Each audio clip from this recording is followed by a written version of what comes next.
Public education is a scam. Watch this.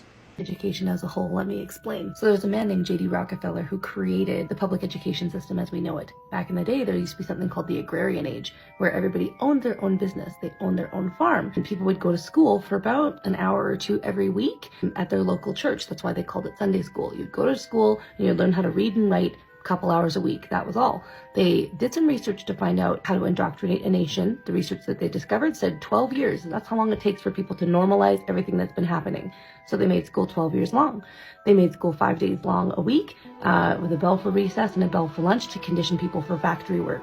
The grading system itself was a communication to your future employers. If you got an A, you'd be a good employee. And if you got an F, you'd be a very bad employee. When asked about the curriculum, found what the heck they were going to teach kids for 5 hours a day, 5 days a week, for 12 years of life, because they'd know how to read and write within a couple of years. Their answer was, teach them everything about nothing. That's why you graduated with SOHCAHTOA and A squared plus B squared equals C squared and the periodic table, and yet you're not familiar with your own system of government. You're not familiar with how to file your taxes. You're not familiar with basic life skills like conflict resolution, how to implement boundaries, budgeting, all those things that would really help you in life. So, public education.